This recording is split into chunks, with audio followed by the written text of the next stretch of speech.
Assalamualaikum warahmatullahi wabarakatuh. Kami dari kelompok 1 akan mempresentasikan hasil diskusi dari kelompok kami mengenai dasar-dasar manajemen perpajakan.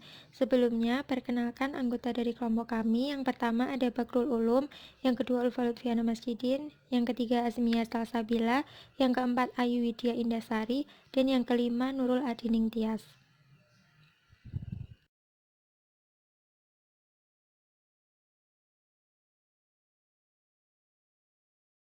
Pajak merupakan salah satu sumber pendapatan negara yang sangat penting bagi pelaksanaan dan peningkatan pembangunan nasional yang bertujuan untuk meningkatkan kemakmuran dan kesejahteraan masyarakat. Pengusaha sebagai wajib pajak memiliki kewajiban baik dalam menghitung, membayar, dan melaporkan sendiri jumlah kewajiban perpajakannya. Dari sudut pandang pemerintah, jika pajak yang dibayarkan oleh wajib pajak lebih kecil dari yang seharusnya, maka pendapatan negara dari sektor pajak akan berkurang. Sebaliknya, dari sisi pengusaha, jika pajak yang dibayarkan lebih besar dari jumlah yang semestinya, maka akan mengakibatkan kerugian perusahaan. Salah satu tujuan pengusaha adalah memaksimalkan kesejahteraan pemegang saham atau investor, yaitu dengan cara memaksimalkan nilai perusahaan dengan memperoleh laba yang maksimum. Salah satu upaya yang dapat dilakukan oleh pengusaha adalah dengan meminimalkan beban pajak dalam batas yang tidak melanggar aturan, karena pajak merupakan salah satu faktor pengurang laba. Oleh karena itu, perusahaan membutuhkan perencanaan pajak atau tax planning yang tepat agar perusahaan membayar pajak dengan efisien. Tax planning adalah suatu alat dan suatu tahap awal dari manajemen perpajakan atau tax management. Manajemen perpajakan merupakan upaya sistematis yang meliputi perencanaan, pengorganisasian, pelaksanaan, dan pengendalian di bidang perpajakan untuk mencapai pemenuhan kewajiban perpajakan yang minimum. Dengan kata lain, manajemen perpajakan merupakan upaya untuk mengimplementasikan fungsi manajemen agar dapat dicapai efektivitas dan efisiensi pelaksanaan hak dan kewajiban perpajakan. Fungsi-fungsi manajemen perpajakan. Yang pertama, tax planning. Tax planning adalah usaha yang mencakup perencanaan perpajakan agar pajak yang dibayar oleh perusahaan benar-benar efisien. Tujuan utama dari tax planning adalah mencari berbagai celah yang dapat ditempuh dalam koridor peraturan perpajakan agar perusahaan dapat membayar pajak dalam jumlah minimal. Yang kedua ada tax administration atau tax compliance.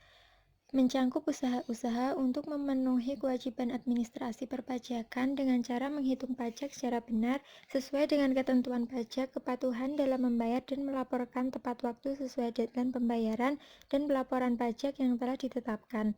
Yang ketiga, tax audit mencakup strategi dalam menangani pemeriksaan pajak, menanggapi hasil pemeriksaan pajak maupun strategi dalam mengajukan surat keberatan atau surat banding. Yang keempat, other tax matters masalah yang mencakup fungsi-fungsi lain yang berkaitan dengan perpajakan seperti mengkomunikasikan ketentuan-ketentuan sistem dan prosedur perpajakan kepada pihak-pihak atau bagian-bagian lain dalam perusahaan. Yang selanjutnya, motivasi perencanaan pajak. Yang pertama, tingkat kerumitan suatu peraturan. Makin rumit peraturan perpajakan, muncul kecenderungan wajib pajak untuk menghindarinya karena biaya untuk mematuhinya. Yang kedua, besarnya pajak yang dibayar. Makin besar jumlah pajak yang harus dibayar, akan semakin besar pula kecenderungan wajib pajak untuk melakukan kecurangan dengan cara memperkecil jumlah pembayaran pajaknya. Yang ketiga, biaya untuk negosiasi. Disengaja atau tidak, kadang-kadang wajib pajak melakukan negosiasi dan memberikan uang sogokan kepada fiskus dalam pelaksanaan hak dan kewajiban perpajakannya. Makin tinggi uang sogokan yang dibayarkan, semakin kecil pula kecenderungan wajib pajak untuk melakukan pelanggaran. Yang keempat, risiko deteksi. Risiko deteksi berhubungan dengan tingkat probabilitas apakah pelanggaran ketentuan perpajakan ini akan terdeteksi atau tidak. Makin rendah risiko terdeteksi, wajib pajak cenderung untuk melakukan pelanggaran. Demikian pula sebaliknya. Yang kelima, besarnya denda. Semakin berat sanksi perpajakan yang bisa dikenakan, maka wajib pajak akan cenderung mengambil posisi konservatif dengan tidak melanggar ketentuan perpajakan. Sebaliknya, makin ringan sanksi atau bahkan ketiadaan sanksi atas pelanggaran yang dilakukan wajib pajak, maka kecenderungan untuk melanggar akan lebih besar. Yang keenam, moral masyarakat. Moral masyarakat akan memberi warna tersendiri dalam menentukan kepatuhan dan kesadaran mereka dalam melaksanakan hak dan kewajiban perpajakannya. Manfaat perencanaan pajak. Ada beberapa manfaat yang bisa diperoleh dari perencanaan pajak yang dilakukan secara cermat. Yang pertama yaitu penghematan kas keluar. Karena beban pajak yang merupakan unsur biaya bisa dikurangi. Yang kedua, mengatur aliran kas masuk dan kas keluar. Karena dengan perencanaan pajak yang matang dapat diperkirakan kebutuhan kas untuk pajak dan menentukan saat pembayaran sehingga perusahaan dapat menyusun anggaran kas secara lebih akurat. Kemudian tujuan perencanaan pajak. Secara umum, tujuan pokok yang ingin dicapai dari manajemen pajak yaitu 1. Meminimalisasi beban pajak yang terutang. Maksudnya, tindakan yang harus diambil dalam perencanaan pajak tersebut berupa usaha-usaha mengefisiensikan beban pajak yang masih dalam ruang lingkup pemajakan dan tidak melanggar peraturan perpajakan. Yang kedua, memaksimalkan laba setelah pajak. Yang ketiga, meminimalkan terjadinya kejutan pajak jika terjadi pemeriksaan pajak oleh Fiskus. Yang keempat, memenuhi kewajiban perpajakan secara efisien, benar, dan efektif sesuai dengan ketentuan perpajakan. Antara lain, 1. Mematuhi segala ketentuan administratif sehingga terhindar dari pengenaan sanksi, baik sanksi administratif maupun pidana, seperti bunga, kenaikan, denda, dan hukum kurungan ataupun penjara. Persyaratan tax planning yang baik. Persyaratan tax planning yang baik ini terbagi menjadi 3. Yang pertama, tidak melanggar ketentuan perpajakan. Jadi, rekayasa perpajakan yang didesain dan diimplementasikan bukan merupakan tax evasion. Yang kedua, secara bisnis masuk akal. Kewajaran melakukan transaksi bisnis harus berpegangan kepada praktik perdagangan yang sehat dan menggunakan harga pasar yang wajar, yaitu tingkat harga antara pembeli dan penjual yang independen bebas melakukan transaksi. Yang ketiga, didukung oleh bukti-bukti pendukung yang memadai, misalnya kontrak, invoice, faktur pajak, PO, maupun DO. Kebenaran formal dan material suatu transaksi keuangan perusahaan dapat dibuktikan dengan adanya kontrak perjanjian dengan pihak ketiga atau PO dari pelanggan. Bukti penyerahan barang atau jasa, invoice, faktur pajak sebagai bukti penagihan serta pembukuannya. Kemudian, kapan dilaksanakan tax planning? Pajak itu melihat pada subjek yang sudah terbebani sebagai wajib pajak atau WP, orang pribadi atau badan sejak awal, misalnya perusahaan baru berdiri, kemudian mulai berjalan dan tidak lama bubar. Jadi, walaupun sudah bubar, pajaknya belum selesai, maka planningnya dilakukan sepanjang usia perusahaan. Jadi, sejak saat berdiri, aktivitas registrasi perpajakan. Ada 2 bentuk perlawanan pajak yang dilakukan oleh warga negara menurut R. Santoso Brotodihardjo 1993. Yang pertama, perlawanan pasif, yaitu meliputi hambatan-hambatan yang mempersukar pemungutan pajak yang erat hubungannya dengan struktur ekonomi suatu negara, perkembangan intelektual dan moral penduduk, serta sistem dan cara pemungutan pajak itu sendiri. Yang kedua, perlawanan aktif. Perlawanan aktif ini meliputi semua usaha dan perbuatan yang secara langsung ditunjukkan kepada Fiskus dan bertujuan untuk menghindar pajak. Dalam kaitannya dengan perlawanan aktif, ada beberapa modus yang bisa digunakan wajib pajak untuk menghindari pajak, yaitu 1. Penghindaran pajak adalah upaya penghindaran pajak yang dilakukan secara legal dan aman bagi wajib pajak karena tidak bertentangan dengan ketentuan perpajakan.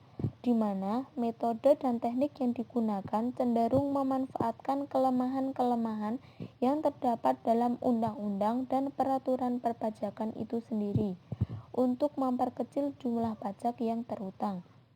Kemudian yang kedua, penggelapan atau penyelundupan pajak adalah upaya wajib pajak menghindar pajak terutang secara ilegal dengan cara menyembunyikan keadaan yang sebenarnya. Cara ini tidak aman bagi wajib pajak karena metode dan teknik yang digunakan tidak berada dalam koridor undang-undang peraturan perpajakan. Cara yang ditempuh beresiko tinggi dan berpotensi dikenai sanksi pelanggaran hukum atau tindakan pidana fiskal atau kriminal. Oleh sebab itu, tax planner yang baik, cara ini tidak direkomendasi untuk diaplikasikan. Pada dasarnya, penyelundupan pajak ini kebalikan dari penghindaran pajak. Selanjutnya, penghematan pajak adalah upaya wajib pajak mengelakkan pajaknya dengan jalan menahan diri untuk tidak membeli produk-produk yang ada pajak pertambahan nilainya, dengan sengaja mengurangi jam kerja atau pekerja yang dapat dilakukan, sehingga penghasilannya menjadi kecil dan dengan demikian terhindar dari pengenaan pajak penghasilan yang sangat besar. Selanjutnya, cara-cara pengelakan pajak. Cara-cara pengelakan pajak ini, yang pertama yaitu pergeseran pajak. Ialah pemindahan atau pentransferan beban pajak dari subjek pajak kepada pihak lain. Dengan demikian, orang atau beban yang dikenakan pajak mungkin sekali tidak menggunakannya. Ada dua jenis pergeseran pajak yang dilakukan dengan pengelakan pajak. Yang pertama, pergeseran pajak ke depan dan pergeseran pajak ke belakang. Pergeseran pajak ke depan itu terjadi apabila pabrikan mentransfer beban pajaknya kepada penyalur utama, perdagangan besar, dan akhirnya kepada konsumen, misalnya PPN. Sedangkan pergeseran pajak ke belakang itu terjadi bila mana beban pajak ditransfer dari konsumen atau pembeli melalui faktor distribusi kepada pabrikan. Pergeseran ini mengakibatkan pemotongan harga jual sebesar pajak yang dikenakan kepadanya. Selanjutnya, kapitalisasi. Kapitalisasi pajak adalah pengurangan harga objek pajak yang besarannya sama dengan jumlah pajak yang akan dibayarkannya. Kapitalisasi ini sering terjadi apabila pembeli harga tetap seperti tanah atau gedung yang dibebani pajak balik nama. Agar beban pajak tidak menjadi tanggungan pembeli, maka beban pajak dialihkan kepada penjual. Dengan demikian, harga beli harta menjadi berkurang. Kapitalisasi pajak ini dapat dikatakan sebagai salah satu bentuk pengalihan pajak ke belakang. Kemudian, transformasi. Transformasi adalah cara pengelakan pajak yang dilakukan oleh pabrikan dengan cara menanggung beban pajak yang dikenakan terhadapnya. Cara ini biasanya dilakukan oleh produsen, sehingga kenaikan harga jual tidak menurunkan pangsa pasar. Supaya keuntungan perusahaan tidak berkurang, maka beban pajak yang seharusnya dapat ditransfer kepada konsumen dikompensasikan dengan meningkatkan efisiensi perusahaan. Pengelakan pajak terjadi dengan mengubah pajak atau transformasi ke dalam keuntungan yang diperoleh melalui efisiensi produksi. Penghindaran pajak. Penghindaran pajak ini merujuk pada rekayasa tax affairs yang masih dalam bingkai ketentuan perpajakan, sedangkan tax evasion berada di luar bidang peraturan perpajakan seperti yang telah diuraikan. Kemudian yang terakhir, pengecualian pajak. Pengecualian pajak adalah pengecualian pengenaan pajak yang diberikan kepada perorangan atau badan berdasarkan undang-undang pajak. Ada beberapa pengecualian pengenaan pajak yang diberikan oleh pemerintah seperti 1.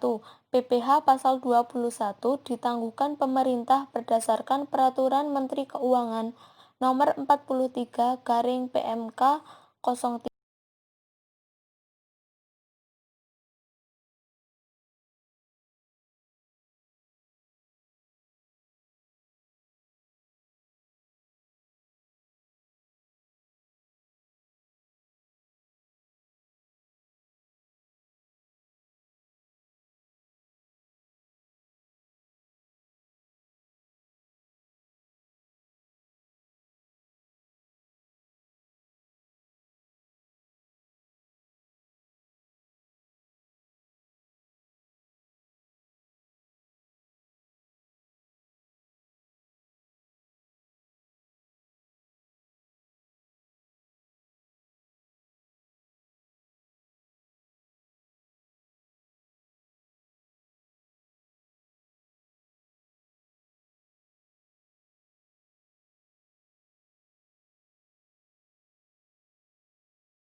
Tahapan pokok tax planning.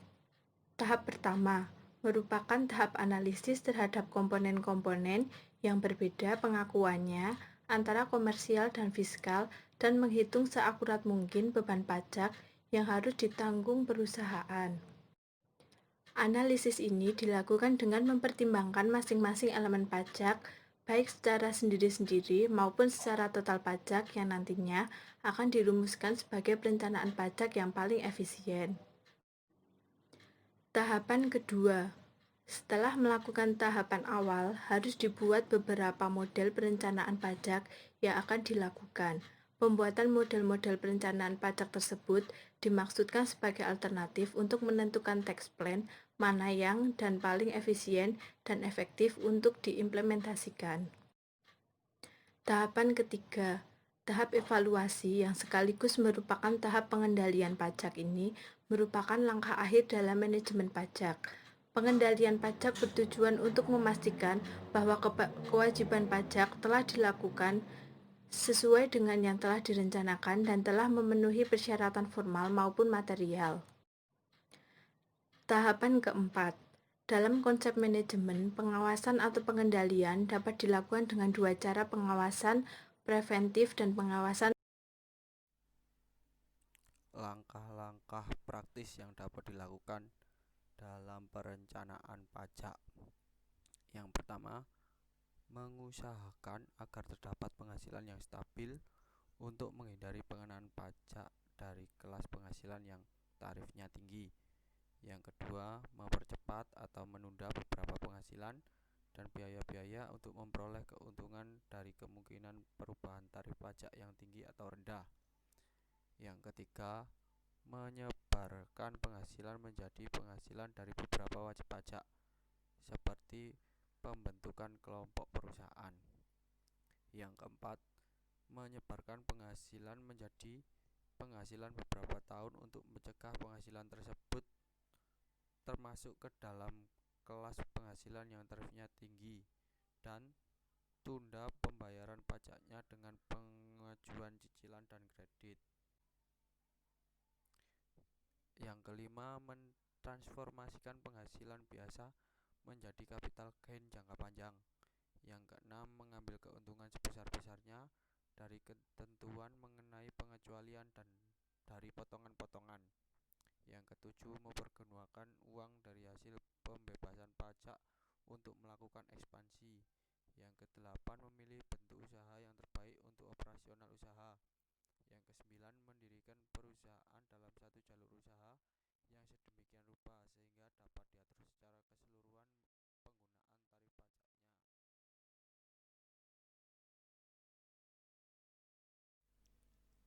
Perangkat tax planning. Yang pertama, pemahaman ketentuan pajak. Agar berhasil dengan baik saat tax planning, maka harus dikaitkan dengan kondisi tax administration setempat, bukan hanya terhadap undang-undang tetapi juga peraturan pemerintah, Perdana Menteri Keuangan, keputusan pengadilan pajak, keputusan Dirjen, bahkan kadang-kadang ada private ruling atau surat menyurat kepada individu. Semakin banyak yang dikuasai seorang tax planner, maka semakin efektif pula hasilnya. Untuk yang sifatnya pajak daerah lokal, tax planner tentu juga harus paham berbagai ketentuan pajak daerah, mengetahui tentang tax treaty dalam sifatnya yang nasional dan mengglobal, maka kita juga harus paham tentang tax treaty. Dalam tax planning internasional, perbedaan aturanlah yang harus dicari, bukan hanya kesamaannya. Jadi dalam hal ini, perbedaan ini adalah rahmat buat para tax planner. Mereka harus cermat mencari perbedaan antara suatu treaty dengan treaty yang lain, kemudian dieksploitasi untuk mendapatkan keuntungan. Dalam hal ini meminimalisasikan beban pajak secara regional dan global. Yang selanjutnya, pengadministrasian atau pendokumentasian yang baik. Penyelenggaraan pembukuan yang baik dan lengkap merupakan suatu persyaratan untuk pengorganisasian suatu tax management yang baik, di mana Pembukuan ini sendiri bisa direkayasa untuk meminimalisasi beban pajak karena dalam pembukuan ada berbagai macam opsi dalam pajak. Opsi dalam pajak ini merupakan suatu masukan untuk membuat planning. Tidak ada opsi berarti tidak akan ada planning. Banyak opsi berarti makin banyak planning yang bisa digunakan. Yang selanjutnya, menjaga hubungan dan komunikasi yang baik. Menjaga hubungan yang baik dengan fiskus perlu dilakukan, terutama di negara berkembang. Kalau di negara maju, hubungan itu sifatnya proporsional saja. Nah, komunikasi yang harus dijalin ada komunikasi dengan kepala divisi atau bagian, karena sebagian dari tax plan atau seorang tax manager harus mengomunikasikan ketentuan dan prosedur perpajakan terhadap kepala bagian-bagian dalam perusahaan. Yang kedua, komunikasi dengan top manajemen dan asosiasi. Nah, hal ini sangat dibutuhkan karena dukungan dari top manajemen, sebab kebijakan perpajakan yang diambil merupakan bagian dari corporate policy yang harus dipatuhi dan dilaksanakan oleh segenap jajaran manajemen, mulai dari top hingga ke lower management, karena hal ini berdampak pada pencapaian net profit after tax. Selanjutnya, komunikasi dengan konsultan pajak. Konsultan pajak berfungsi sebagai penyuluh dan jembatan antara wajib pajak dengan fiskus, serta sebagai kuasa wajib pajak di pengadilan pajak. Selain fungsi-fungsi yang lain, keberadaan konsultan pajak harus dimanfaatkan seoptimal mungkin agar tujuan perusahaan tercapai. Sehubungan dengan itu, sebelum memilih konsultan pajak, sudah selayaknya jika kita mengetahui kualifikasi dan pengalaman mereka dalam mengalami hal yang serupa. Dan yang terakhir, implementasi perencanaan pajak. Dalam perencanaan pajak ada proses yang disebut sebagai staffing. Maksudnya menentukan orang-orang tax planner ataupun konsultan pelaksana yang ditugaskan saat closing conference menjelang tahap akhir proses pemeriksaan pajak. Pelaksanaan ini digunakan untuk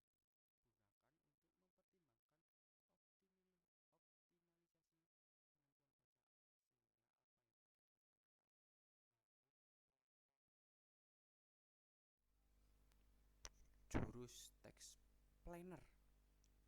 Nah, jurus tax planner ini sebagian besar dilakukan dengan cara yang ilegal, dengan prinsip yang bisa dibilang kurang baik. Yang pertama, prinsipnya adalah kalau bisa tidak membayar pajak sama sekali. Walaupun cara ini melanggar UU perpajakan, cara ini tidak direkomendasikan karena sebagai warga negara yang baik, kita harus taat membayar pajak. Yang kedua, kalau tidak bisa tidak membayar pajak sama sekali, nah, mereka akan mengurangi pembayaran pajaknya dengan tidak melanggar UU perpajakan. Umumnya mereka memanfaatkan gray area, ketentuan area perpajakan. Yang ketiga, kalau bisa digeser waktunya, kenapa harus dibayar sekarang? Lebih baik membayar tahun depan, jadi bunga uangnya bisa mereka nikmati. Yang kedua, konsepsi tentang tax planning diberikan paling banyak kurang pada 7 situasi. Yang pertama, pada saat mempertimbangkan bentuk usaha sebelum usaha itu dimulai. Jika kita mendirikan perusahaan yang besar, maka kita akan dikenakan tarif progresif. Berbeda dengan negara yang mengenakan tarif flat, baik jumlah perusahaannya sedikit tapi besar-besar maupun banyak tapi kecil-kecil, pajaknya sama saja karena pendapatannya di bracket seperti yang dikenakan pada PPh Badan UU PPh tahun 2000. Maka perusahaan akan menghindar dari pajak progresif di lapisan tarif bracket yang tertinggi, hingga total beban pajaknya akan lebih murah. Untuk itu, bisa diupayakan penyebaran income, jadi dibagi menjadi beberapa perusahaan yang kecil dibandingkan dengan membuat perusahaan besar yang terkena tarif progresif. Mempertimbangkan kembali struktur usaha, di mana ketika perusahaan sudah ada kemungkinan pertimbangan kembali, misalnya jika ada perubahan undang-undang menyebabkan berkurangnya optimalisasi struktur yang ada sekarang, dan ada salah satu anti-avoidance yang biasanya dicantumkan di treaty. Biasanya yang ini beneficial owner atau pemilik manfaat, mereka biasanya menitipkan sahamnya seolah-olah yang menerima itu satu perusahaan, tapi nanti akan dilihat secara transparan siapa pemilik manfaat itu, apakah betul mereka atau milik orang lain. Kembali tentang time dimension juga dapat diperoleh sebagai suatu planning. Secara umum penghematan pajak menganut prinsip the last and the latest, yaitu membayar dalam jumlah seminimal mungkin dan pada waktu terakhir yang masih diizinkan oleh ketentuan perpajakan. Apabila terjadi perubahan kepemilikan, merger ataupun akuisisi, kalau terjadi merger, tax planner akan menggunakan nilai buku. Karena penggunaan nilai buku tidak menimbulkan capital gain yang merupakan objek pajak penghasilan, wajib pajak melakukan merger dapat menggunakan nilai buku sesuai dengan peraturan Menteri Keuangan tentang penggunaan nilai buku atau pengalihan harta dalam rangka penggabungan. Jika penjualan saham lewat BEJ, dikenakan pajak 0,1% dan dia akan mencoba untuk tidak lewat BEJ. Apabila perusahaan mempertimbangkan suatu transaksi perolehan aset dalam rangka meminimalkan biaya. Yang pertama, transaksi impor dan jual beli. Untuk impor, dia akan berusaha agar barang yang diimpor bebas bea masuk, bebas PPh pasal 27, bebas PPN dan pasal-pasal yang bersangkutan. Dan ketika pada transaksi penjualan tanah bangunan, dia akan membentuk penggunaan NJOPTKP agar BPHTB-nya tidak kena. Misalnya penjualan transaksi atau bangunan dipecah-pecah akte tanahnya. Dalam perolehan aktiva, kalau ini menyangkut fixed aset yang jumlahnya besar, bisa dicoba dengan berbagai kemungkinan. Apakah mungkin untuk membangun sendiri, meminjam, membeli, atau dengan leasing. Apabila suatu perusahaan akan memperoleh penghasilan kena pajak yang cukup besar dalam 1 tahun, maka dia akan mencari jalan untuk mengurangi beban pajaknya. Yang pertama, income atau objek yang taxable.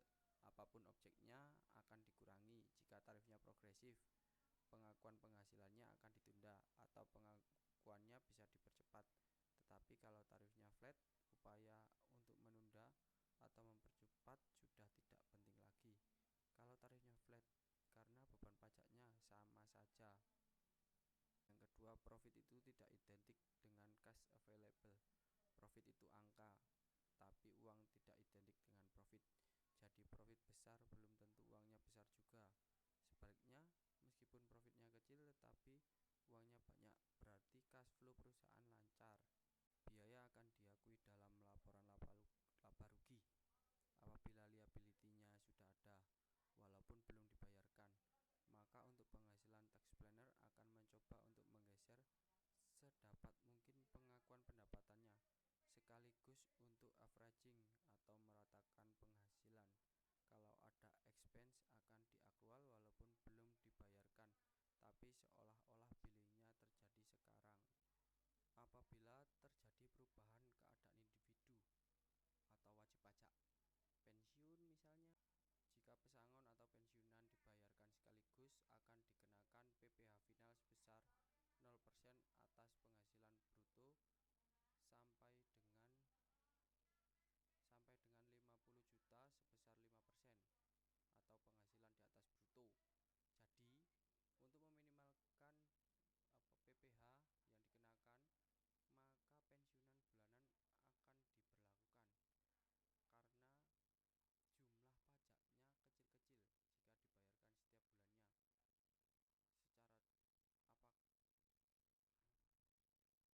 bulannya.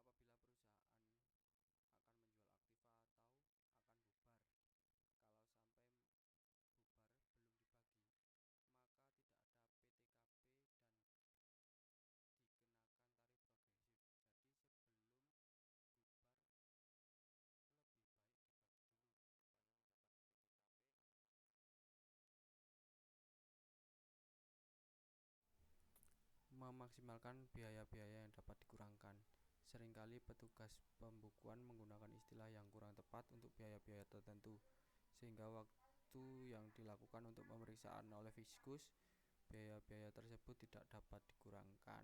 Contohnya seperti biaya promosi, biaya keamanan, biaya pemasaran dibukukan dengan nama sumbangan, dan berdasarkan UU PPh pasal 9, sumbangan tidak dapat diperkenankan dikurangi sebagai biaya.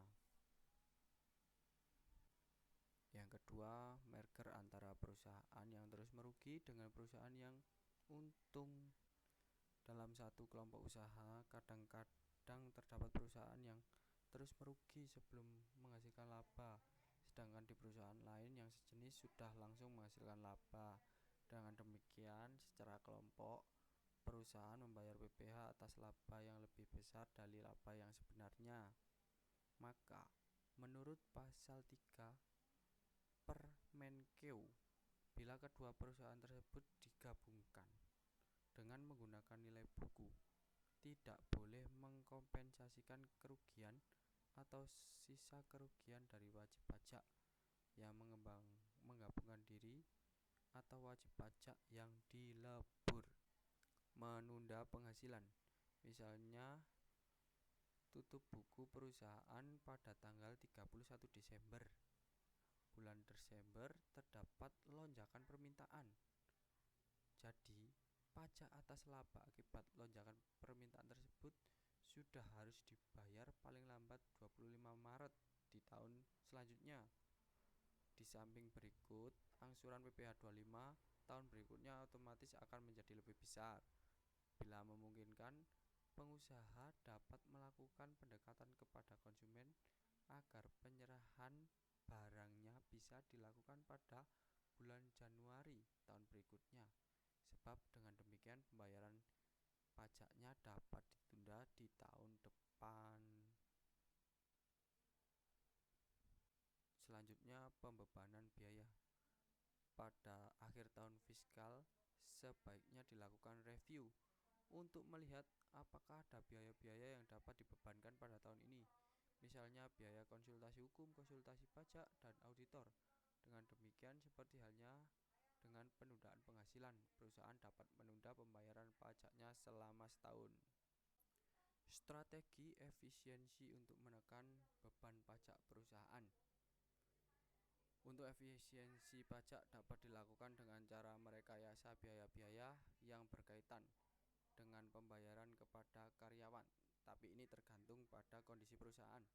Yang pertama, pada kondisi perusahaan yang penghasilan kena pajaknya PPh badannya tidak final, dapat diupayakan seminimal mungkin untuk memberikan kesejahteraan karyawan dalam bentuk natura atau kenikmatan, karena pengeluaran ini tidak dapat dibebankan sebagai biaya.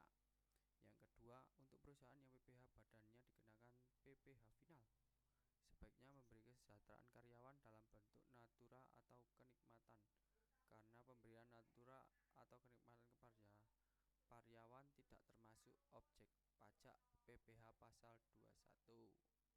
Yang selanjutnya, hindari beban orang lain untuk tidak menjadi beban sendiri.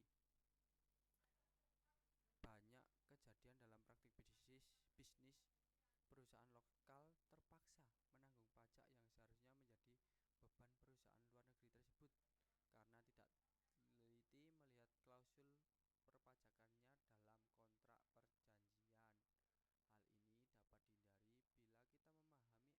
internasional seperti tax treaty, bentuk usaha tetap. Pada PPh pasal 26 tentang PPN juga tidak dapat mengukur Demikian presentasi dari kelompok kami. Mohon maaf apabila terdapat kesalahan. Wassalamualaikum warahmatullahi wabarakatuh.